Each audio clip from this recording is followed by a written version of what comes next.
Raut blogs. আজকে আমরা চলে এসেছি আরও একটা নতুন ভিডিও নিয়ে। অ্যান্ড আজকের ভিডিওটা কিন্তু অন্য সব ভিডিওর থেকে একটু ডিফারেন্ট। আজকে আমরা যাচ্ছি দীঘাতে। অ্যান্ড দীঘাতে আমরা কিসে করে যাচ্ছি, কোন হোটেলে থাকবো, কোথায় থাকবো, কীরকম জায়গায় থাকবো, কী খাওয়া দাওয়া করছে, তার প্রাইসিং কীরকম, সমস্তটা তোমাদের সাথে শেয়ার করবো অন দ্য ওয়ে। তো তার জন্য পুরো ভিডিওটা দেখতে হবে।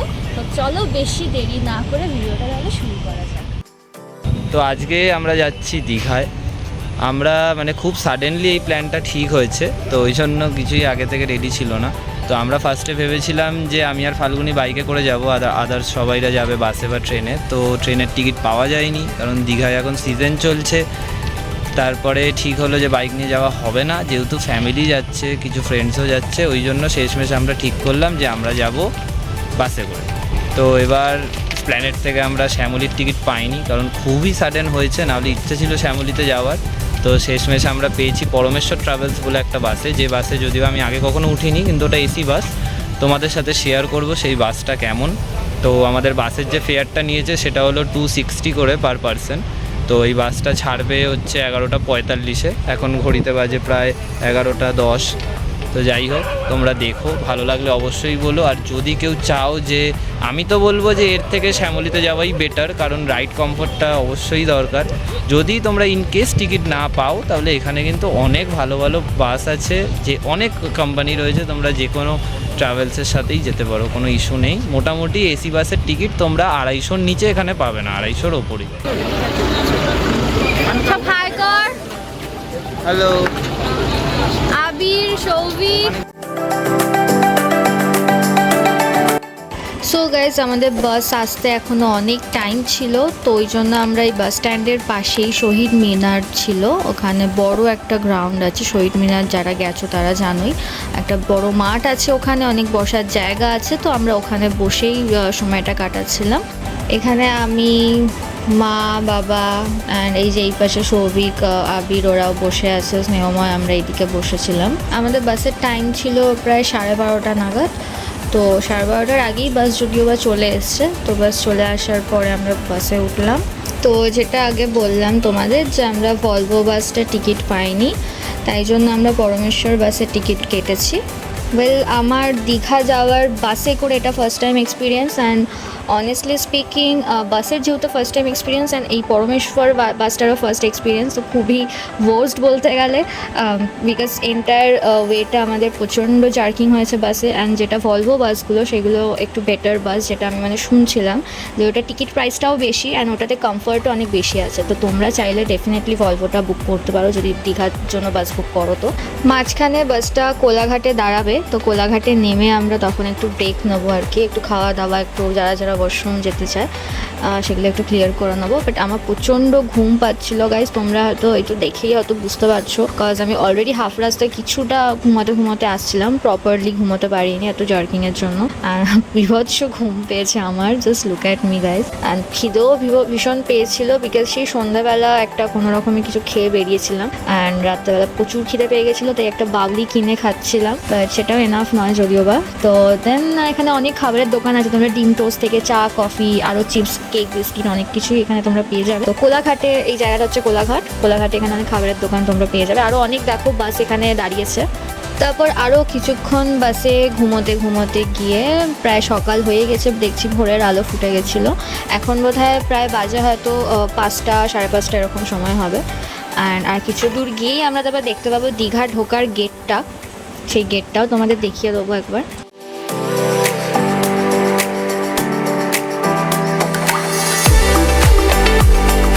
তারপর ফাইনালি আমরা চলে এলাম দীঘাতে, অ্যান্ড বাস থেকে নেমে গেলাম। দেন আমাদের একটা লাগেজ ছিল বাসের ডিকিতে, লাগেজটা বার করে নিয়ে হাঁটলাম। এখানে একটা দারুণ ফানি একটা ব্যাপার হলো, আমার মা এত দেরি করছিল বাস থেকে নামতে, বাসটাই ছেড়ে দিয়েছিল, মাকে নিয়ে চলেই যাচ্ছিলো। তারপরে দাঁড় করানো হলো বাসটাকে, দাঁড় করিয়ে তারপর মা নামলো বাস থেকে। তো যাই হোক, নামলো, নেমে এই যে মায়ের অবস্থা দেখো, এই যে ঘুমিয়েও চোখ পুরো ফুলিয়ে দিয়েছে। वाह क्या सीन है। সো বাস থেকে নেবে আমরা এখন যাচ্ছি ডাইরেক্ট বিচের দিকে, বিকজ আমাদের হোটেল তখনও খোলেনি, রেডি হয়নি, একদম সকাল সকাল আমরা নেমেছিলাম বাস থেকে। তো ফাইনালি আমরা বাস থেকে নেমে পড়েছি। অনেক জার্কিং হয়ে একদমই কমফোর্টেবল জার্নি ছিল না। তো আমাদের বাস ছেড়েছে 11:45-এ, কিন্তু আমরা বাস থেকে নামলাম, এখন বাজে প্রায় 5:35। এতটা টাইম লাগে না আসতে। রাস্তায় খুব একটা যে জ্যাম ছিল তা নয়, কিন্তু এই বাসে আমি তো সাজেস্ট করবো না কাউকে, যদি তোমাদের মানে কোনোবারই কোনো চান্স না থাকে তাহলে তোমরা এই বাসে আসতে পারো। আমরা এখন এসছি বিচে, কারণ এখন বাজে হচ্ছে তোমার 6টা, এখনো অবধি রুম রেডি হয়নি আমাদের, যেহেতু আমাদের চেক ইন টাইম হচ্ছে 9টায়। তো আমরা বলার পরে ওরা বললো আধা ঘন্টায় রুম রেডি করছে। তো কোন হোটেলে থাকছি আমরা তোমাকে বলবো, সব ডিটেলস তোমাদেরকে দেবো, যাতে তোমরাও এসে চিপে বেস্ট হোটেল দীঘায় পাও। তো এখন তাই ভাবলাম যে গিয়ে টাইমটা ওয়েস্ট না করে তোমাদেরকে একবার সমুদ্রটা দেখিয়ে দিই। দেখো তোমরা সমুদ্র। তো প্রায় 5টা 5:30টার দিকে, 6টার মধ্যে বোধহয় আমরা বিচে পৌঁছেছিলাম। আমার অ্যাকুরেট টাইমটা মনে নেই, বাট ওরকমই একটা কিছু হবে। 5:30 6টার মধ্যে আমরা নেমেছিলাম। দেন 6টার দিকে আমরা বিচে গেলাম। বিচে গিয়ে একটু হাওয়া টাওয়া খেলাম, বিচের অ্যাটমসফিয়ারটা, সারাউন্ডিংটা একটু এনজয় করলাম, বিচ মুভমেন্ট একটু এনজয় করলাম। অ্যান্ড অনেস্টলি এই মর্নিং টাইমটা সি বিচে জাস্ট অসাধারণ লাগে। যদি কেউ গিয়ে থাকো এই টাইমটাতে, দেন তারা বুঝবে কতটা পিস ফিল হয়। অ্যান্ড মাইন্ড রিফ্রেশমেন্টের তো জাস্ট কোনো তুলনাই হবে না, এত সুন্দর, এতটাই ভালো লাগে। তো আমরা যাই হোক ওখানে কিছুটা সময় কাটালাম, কিছু ভিডিওস বানালাম, আমি কিছু রিলস বানালাম, বানিয়ে তারপরে হোটেলের দিকে হাঁটতে শুরু করলাম।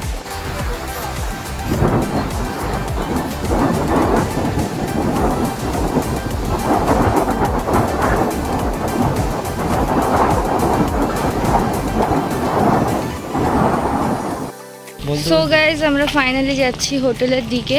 সো হোটেলে গিয়ে আমরা তোমাদের সাথে রুমটা শেয়ার করব, কেমন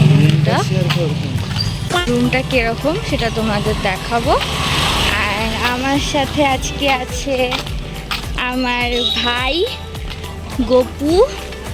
তোমরা ওদের দেখতে পাচ্ছ কিনা জানি না, বাট রুমে গিয়ে তোমাদেরকে একবার ভালো করে ওদেরকে দেখিয়ে দেবো। তো চলো রুমে গিয়ে তাহলে দেখা হচ্ছে।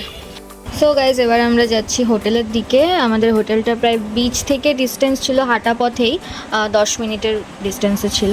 সো আমরা হেঁটে হেঁটে 10 মিনিট ধরে, অবশ্য ওই টাইমে যা টায়ার্ড ছিলাম, 10 মিনিট হাঁটতে পারছিলাম না, অতি কষ্টে কোনো রকমে ল্যাংড়াতে গিয়ে হোটেলে উঠলাম। উঠেই এতটা টায়ার্ড হয়ে গেছিলাম যে তোমাদের তখনই হোটেলটা দেখিয়ে উঠতে পারিনি, তাই অনেক পরেই হোটেলটা আর কি আমরা শ্যুটটা করলাম, ভিডিওটা নিলাম হোটেলের অনেক পরে। এই যে গাইজ, এটা হচ্ছে হোটেলটা, মিলন গেস্ট হাউসে ছিলাম আমরা, এটা নিউ দীঘাতে। আমরা নিউ দীঘাতেই এসে উঠেছিলাম। অ্যান্ড এই হোটেলটা এখনও দেখছো ওপরে তোমার কনস্ট্রাকশনের কাজ চলছে। তো আমরা ছিলাম ফার্স্ট ফ্লোরে। তো গাইজ, আমরা দীঘাতে যে হোটেলটাতে আছি, এই হোটেলটা হচ্ছে 950 করে এসি আমরা রয়েছি। তো যারা কম দামের হোটেল খুঁজছো দীঘাতে এসে, তারা এরকম কম দামের হোটেল এইভাবে একটা আমরা দেখিয়ে দিলাম। এই হোটেলের রুমগুলো খুব একটা বড় তোমরা পাবে না, যেহেতু যেরকম প্রাইস সেই অনুযায়ী রুমগুলো একদম ঠিক আছে প্রাইস ওয়াইজ। অ্যান্ড পরিষ্কারের দিক দিয়ে বলবো অ্যাভারেজ।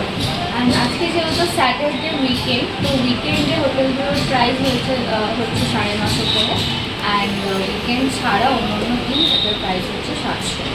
তোমরা যদি এই হোটেলে থাকতে চাও তাহলে বুকিং নম্বরটা আমি স্ক্রিনে দিয়ে দেবো, তোমরা দেখতে পাচ্ছ। ওখান থেকে তোমরা কল করে হোটেল বুক করতে পারো।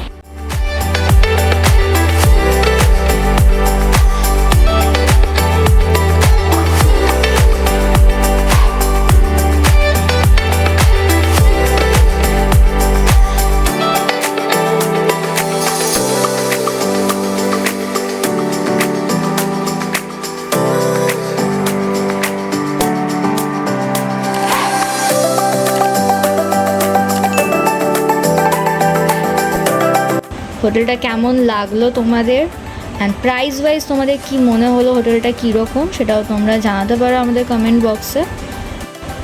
তো গাইজ, এখন তোমাদের নিয়ে যাবো আমি আমাদের রুমে, যেখানে আমি আর আমার মা বাবা একসাথে স্টে করছি।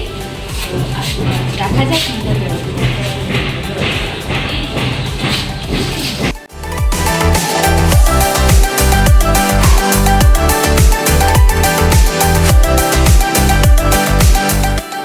বাথরুমটাও তোমরা দেখে নিতে পারো কিরকম ভালো আছে। বাথরুমটা বড় আছে আর পরিষ্কার পরিচ্ছন্ন মোটামুটি ভালো। অ্যান্ড এবার তোমাদের দেখাবো আমার বাকি ফ্রেন্ডসরা যে রুমে আছে সেই রুমটা। এটা কি অবস্থা করেছিস তোরা রুমের? कौन है ये लोग कहाँ से आते हैं অ্যান্ড এইটা হচ্ছে এই রুমের বাথরুম। এই বাথরুমটা কিন্তু আগের রুমের থেকে তুলনামূলক ছোট অ্যান্ড মোটামুটি পরিষ্কার পরিচ্ছন্ন তোমরা পেয়ে যাবে সব ঘরগুলো অ্যান্ড বাথরুমগুলোই। অ্যান্ড এইটা হচ্ছে এই রুমের ব্যালকানি।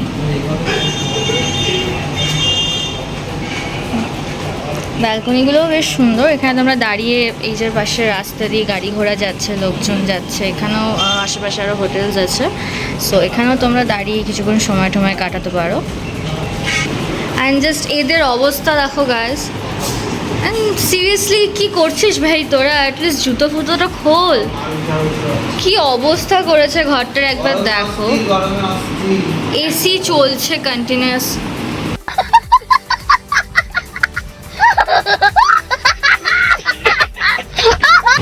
ইনভার্টারটা কবে খারাপ হয়ে গেছিল, তুলে নিয়ে গেছে, এসি চলছে গাইস।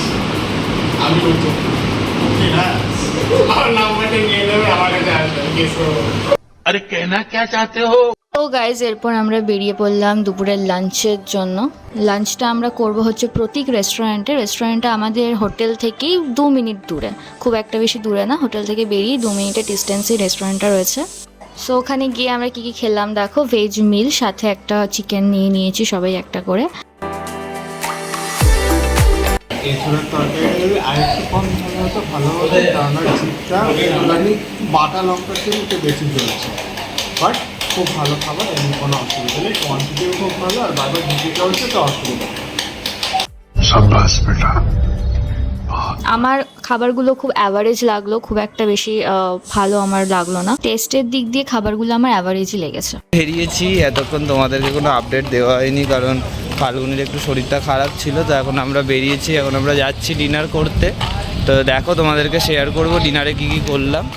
রাতে খুব সিম্পল আমরা খেয়েছি। আমরা অবশ্য ডিফারেন্ট আলাদা আলাদা রেস্টুরেন্টে খেয়েছিলাম। আমিও একটা আলাদা রেস্টুরেন্টে খেয়েছিলাম অ্যান্ড বাকিরা, বাবা আর বাকি ফ্রেন্ডসরা অন্য রেস্টুরেন্টে খেয়েছিল। গাইজ আমরা একটু বিচে এসেছিলাম, বেরোনোর আগে ভাবলাম কয়েকটা রিলস বানিয়ে নিই, বিকজ সারাদিন শরীরটা খুবই খারাপ ছিল, সেই জন্য সারাদিন একদমই রিলস বানিয়ে উঠতে পারিনি, রেস্ট নিচ্ছিলাম রুমে। তো এখন একটু বেটার ফিল হচ্ছে, তাই ভাবলাম একটু বেরিয়ে বিচে ঘুরে আসি, কয়েকটা রিলসও বানিয়ে আসি। তাই সেই শুটিং টাইমের কয়েকটা মোমেন্টস তোমাদের সাথে শেয়ার করলাম। অ্যান্ড দেন আমরা এখান থেকে শুট করে বেরিয়ে যাবো। আর কিছুক্ষণের মধ্যেই আমাদের ট্রেন আছে।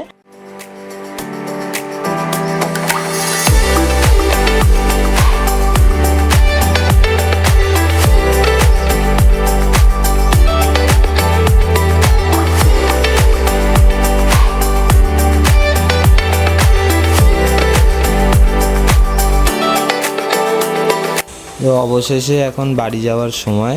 আমরা ব্যাগপত্র গুছিয়ে সবাই মিলে চলে এসেছি দীঘা স্টেশনে। আমাদের ট্রেন ছিল সন্ধ্যে 6:25 কান্ডারি এক্সপ্রেস, যদিও বা সেই ট্রেন টাইমের মধ্যে ছিল না, লেটে এসছে, অনেকটাই লেট হয়েছে, প্রায় 1 ঘন্টা লেট ছিল। তো সেই ট্রেনে করে আমরা চলে এসেছি বাড়িতে।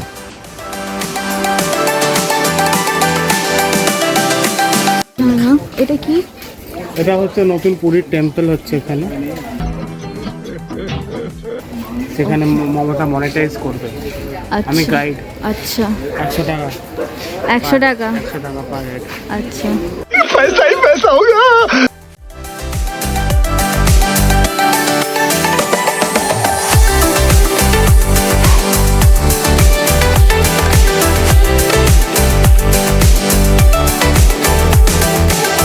বায়া বায়া বায়া বায়া।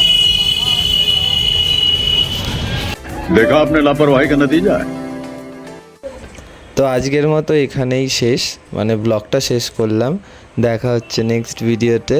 ভিডিওটা ভালো লাগলে অবশ্যই লাইক কমেন্ট করো, শেয়ার করো। আর তোমাদের মধ্যে কিন্তু ম্যাক্সিমাম লোক চ্যানেলটাকে সাবস্ক্রাইব করছো না, তাই প্লিজ চ্যানেলটাকে সাবস্ক্রাইব করো।